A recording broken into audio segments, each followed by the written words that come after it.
भारत के प्रधानमंत्री चंद्रशेखर जब छात्र जीवन में इलाहाबाद यूनिवर्सिटी में पढ़ा करते थे तो उस समय उनके एक मित्र थे मतबदल जायसवाल।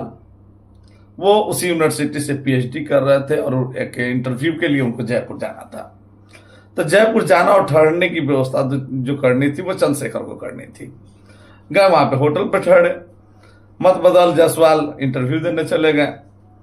सुबह में इनको प्रतिदिन दाढ़ी बनवाने की आदत थी, तो दाढ़ी नहीं बनवाए तो इनको खुजली सा होने लगा, अजीब सा होने लगा। तो ये बाहर निकले दाढ़ी बनवाने के लिए, लेकिन कोई दुकान मिला नहीं कि ये दाढ़ी बनवाया।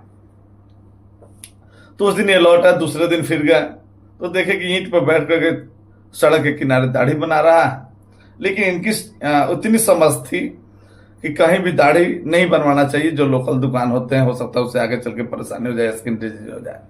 इसलिए उन्होंने दाढ़ी नहीं बना। फिर सोचा कि मुझे तो समाजवाद लाना है, और समाजवाद लाने के लिए अगर हम दाढ़ी बढ़ने से परेशान हो जा रहे हैं तो समाजवाद क्या लाएंगे।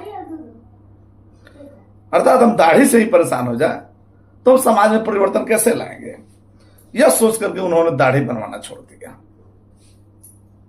जब जयपुर से लौटे तो बढ़ी हुई दाढ़ी थी, तो उनके संगी मित्रों ने इलाहाबाद यूनिवर्सिटी में संगी मित्र ने कहा कि चंद्रशेखर तुम क्या अशोक मेहता बनने का कोशिश कर रहे हो क्या। तो उन्होंने कहा कि नहीं, मुझे गोलवालकर बनना है और धीरे धीरे वही बन जाऊंगा। जिसकी वजह से उनके विरोधी और उनके मित्र दोनों दाढ़ी वाला कहा करते थे, क्योंकि गोलवालकर की जो छवि थी शुरू शुरू में वह सोशलिज्म वाला छवि थी, हिंदुज्म वाली छवि थी, और ये भी हिंदू हॉस्टल में रहते थे, प्रभावित थे। आगे चल करके यही कॉलेज का लड़का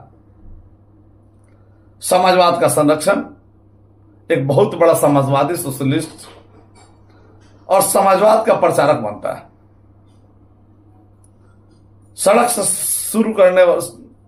सफर शुरू करने वाला यह लड़का सांसद बनकर संसद तक पहुंचता है और फिर सांसद से सीधा प्रधानमंत्री का सफर तय करता है।